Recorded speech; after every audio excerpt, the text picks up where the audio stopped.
All right.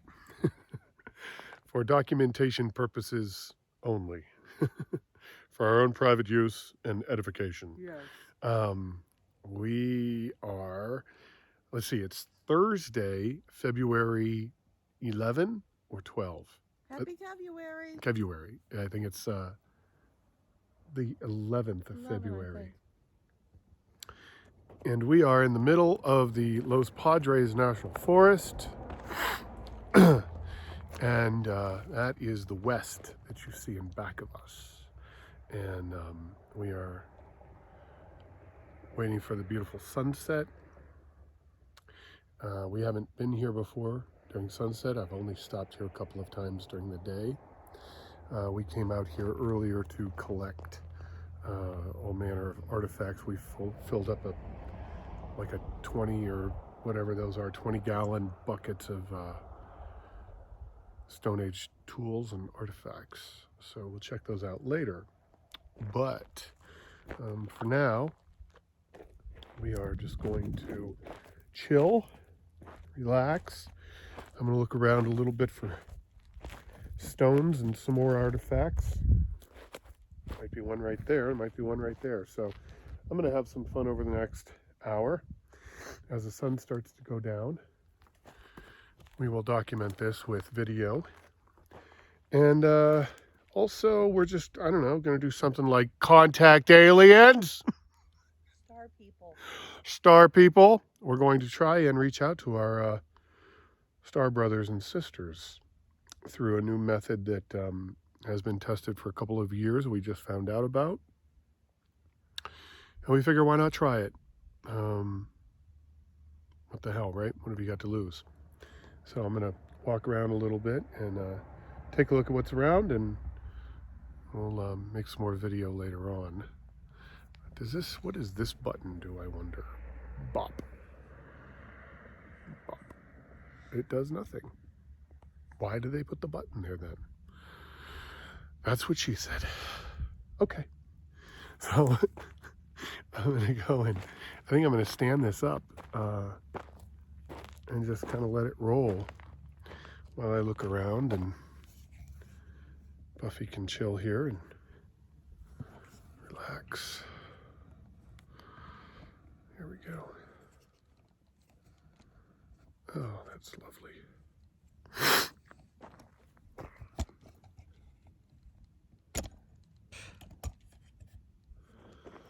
Let's see if this will stand on its own. Wow, look at that. Pretty much. See if I can reinforce it here. Ah. Watch my smoke.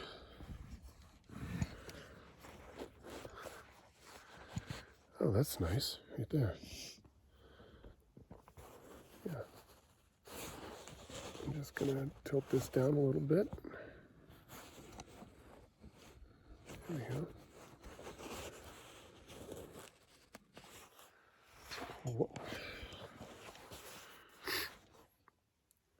There. Well, that's kind of nice. Enjoy the sunset. I'm going to kick stuff over.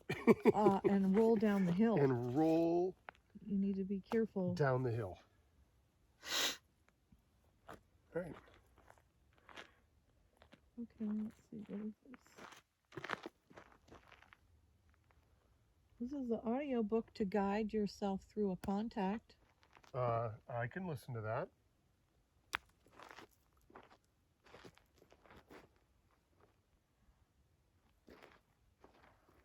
So what they do here is they read the manual that I downloaded today. Oh. The one that I told you is 130 pages? Yeah. So maybe the voice isn't too bad. Let's see.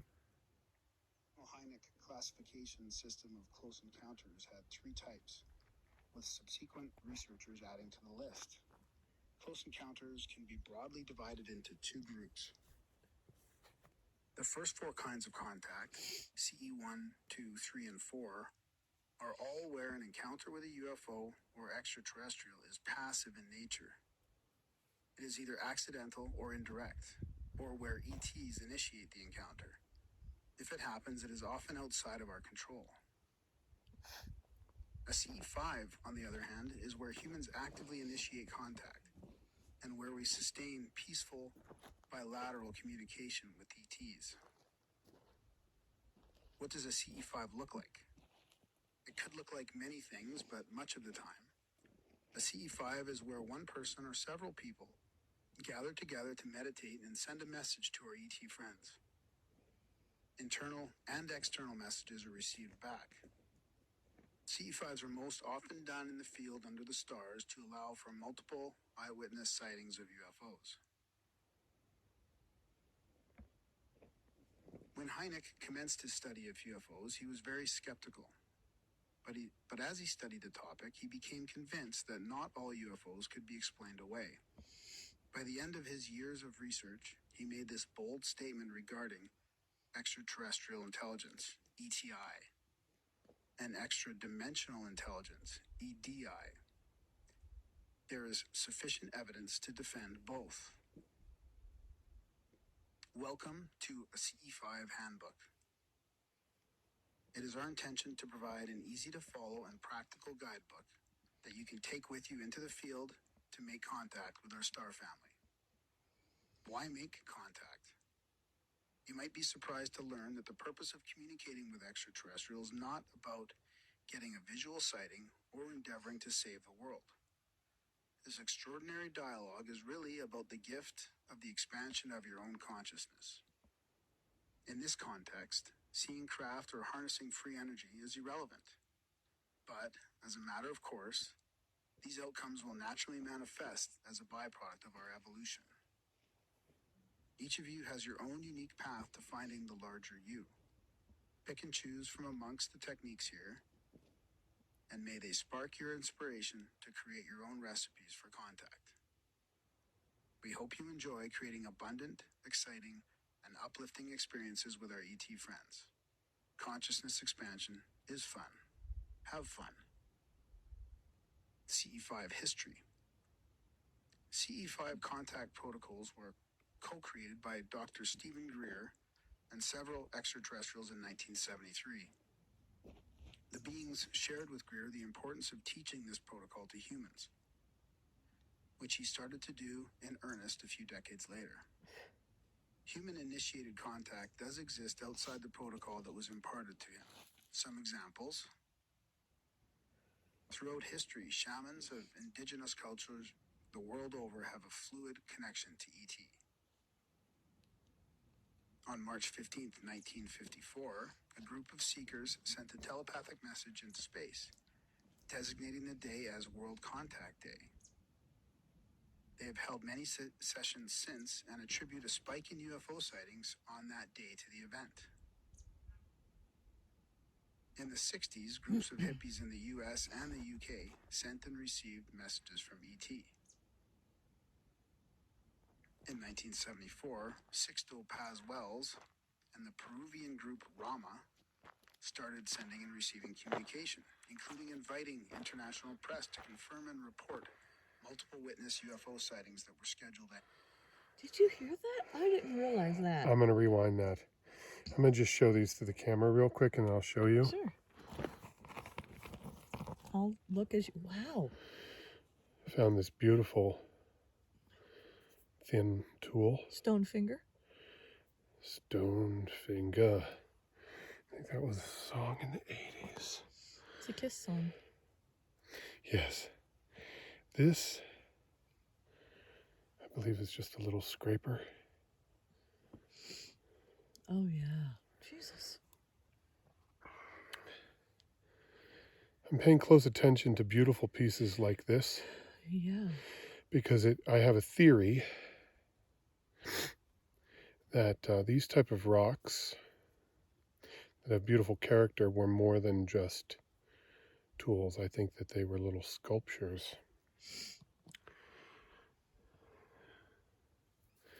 Some of these are my favorite. Oh, wow. How this point is is achieved. So I think Does it that this have would three be sides or four sides? 1, 2, 3 sides, Oh, wow. right? And so I'm thinking, piercing through. Gosh. Well, first of all, might a be a bird. bird effigy.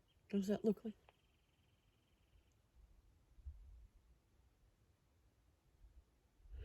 That looks like an eye. Yes, here. Yeah. We'll clean this beak? off.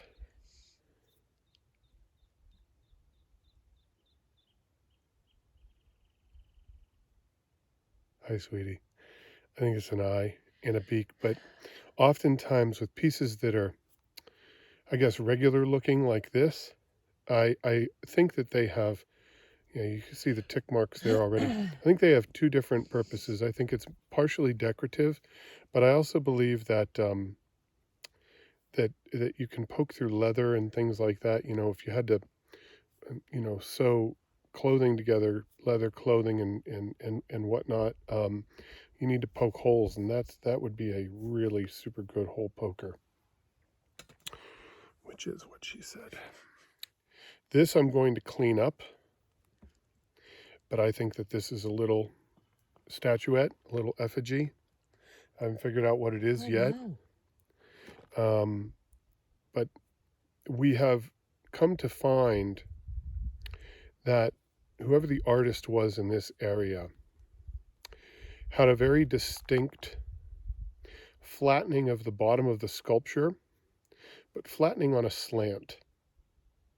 And my theory is that it's slanted so that it can sit on a shelf carved into a cave wall without toppling forward. It topples to the back.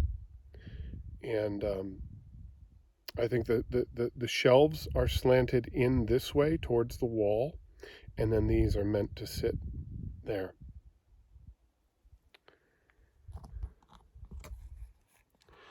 This is definitely a worked piece, and I believe this might have been a wood stripper for an arrow. So you hold the piece like this, and then you run the piece of wood through here, stripping off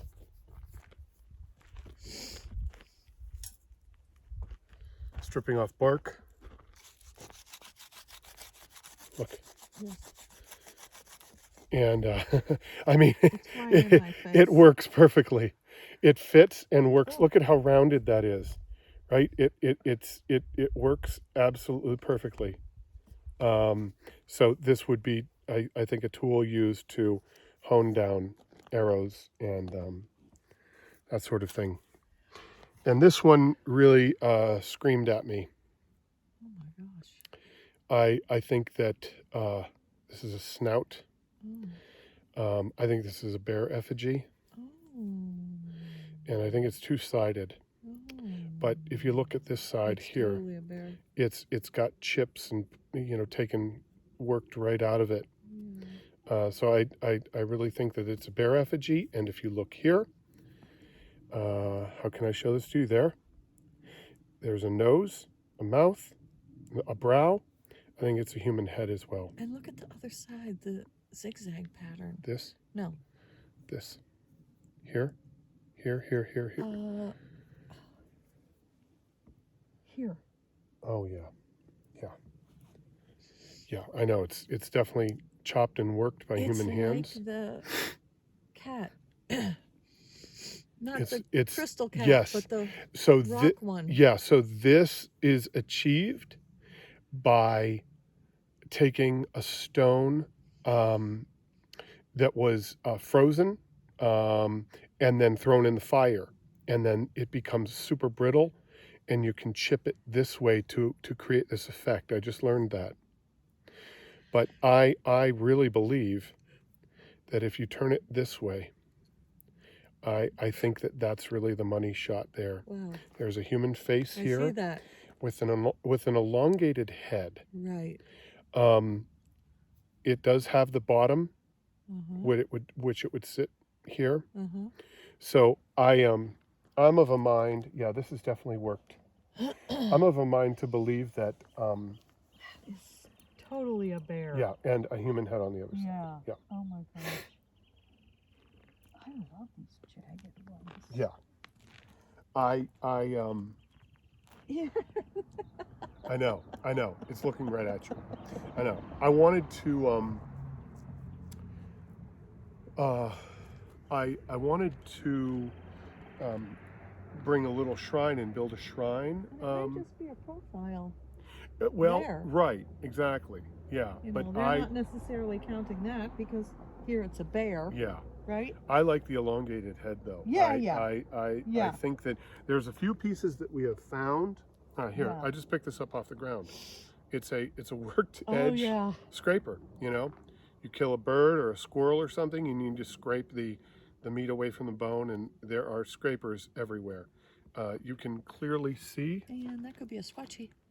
and it could be a Sasquatch, which I wouldn't be surprised. And not necessarily a Squatchy. Yeah. I mean, it could be a Neanderthal. Yeah.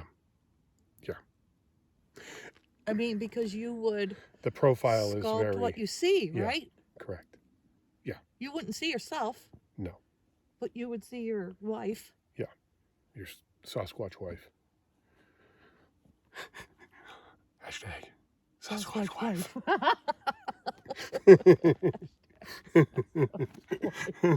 That is not me, by the way. No, she's not. She's more of a cat. Cat time.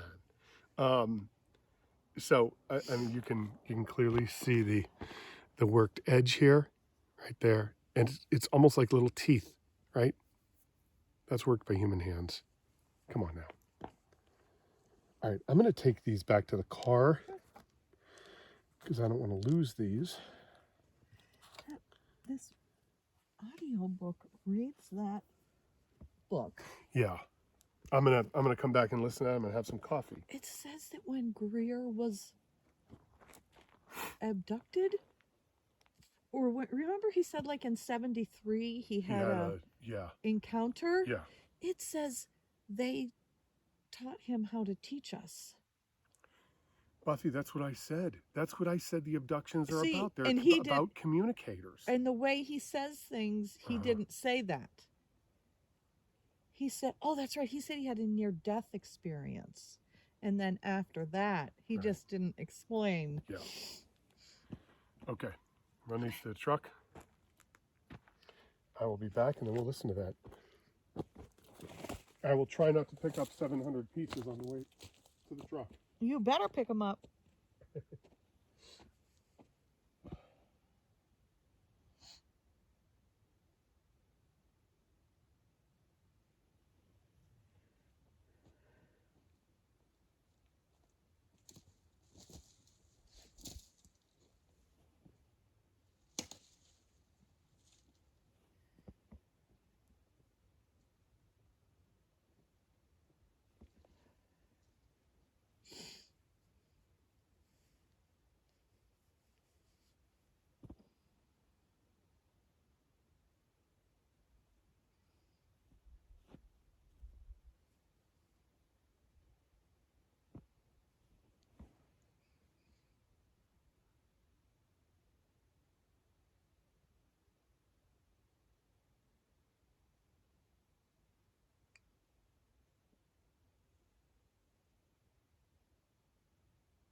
Yeah, pretty much everywhere I step, there's worked pieces here. It's. Well, you were drawn here for some reason. They're There's not a just- sign that says this is a lookout. They're just everywhere. They're everywhere. Wow. This is just on the walk back to the Jeep. Oh, I think that might be a bird effigy. wow. I don't know about that one. I'm going to take a second look at that. This I found peculiar. I'll let you take a look at it. And this one I just had to pick up too. It's got some smooth areas to it. Yeah, take a look at those. This little effigy here, again, I think it's a bear. Clear tick marks, 1, 2, 3. Yeah. It could be a profile, right? Could definitely be a profile. Looks almost like a shaman. Because it's smooth, but it's not smooth. Yeah.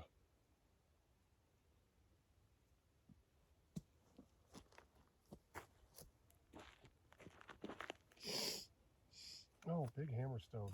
Oh wow. Oh, Big hammerstone. I'm gonna build a little yeah. shrine here.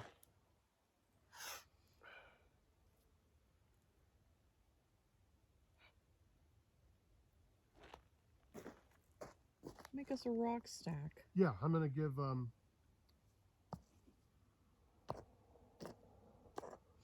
pieces that are clearly worked pieces. I'm gonna put in a little stack here. Stack here.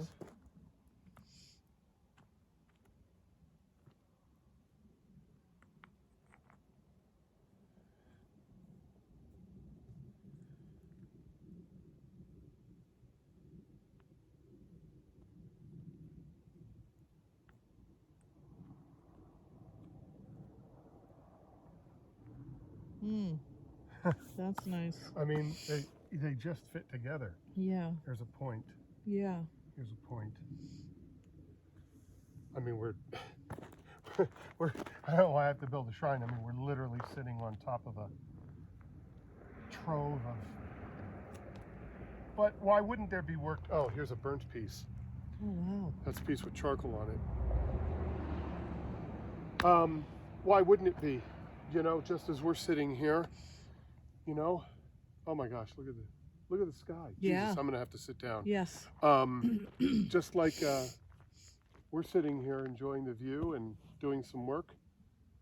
Why wouldn't they? Right. You come and you make pieces and Right. chip away, chip away. Okay.